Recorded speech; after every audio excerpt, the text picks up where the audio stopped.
अनेक गावात सध्या ऊस तोडणीची कामं सुरू आहेत। जुन्नर तालुक्यातील एका गावातही ऊस तोडणीचं असंच काम सुरू होतं। मात्र त्या दरम्यान जमिनीखालून अचानक असं काही निघालं ते पाहून सर्वजण हादरले। काहींची तर भीतीने बोबडीच वळली। असं काय होतं त्या शेतात पुढे पाहूया। त्याआधी AM मराठी न्यूजला जरूर सबस्क्राईब करा।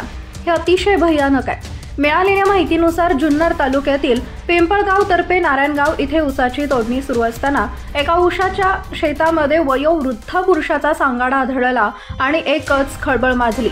सुमारे 75 वर्षाच्या वृद्धाचा हा सांगाडा असून बाबा मिया सय्यद मोमीन यांचा तो मृतदेह असावा असा प्राथमिक अंदाज पिंपळगावच्या ग्रामस्थांनी व्यक्त केला। त्यानंतर त्यांच्या मुलाला हरून याला इथे पाचारण करण्यात आले असता त्यानेही या वृत्ताला दुजोरा दिलाय।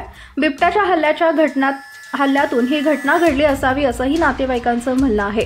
6 महिन्यापासून होते गायब।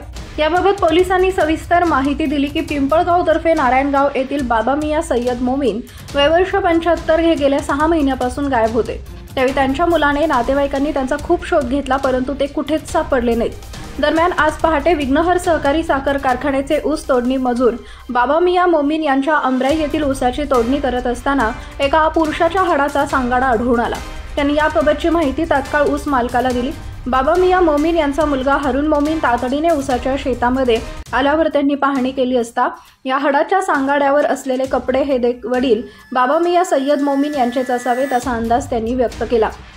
त्यानंतर तो हाडाचा सांगाडा ताब्यात घेण्यात आला असून पुढील तपासणीसाठी पाठवण्यात आलाय। मात्र तो सांगाडा नेमका कुणाचा, बाबा मिया सय्यद मोमीन यांचा की आणखी कोणाचा आहे, हे सर्व तपासाअंती स्पष्ट होऊ शकेल असं पोलिसांनी स्पष्ट केलंय।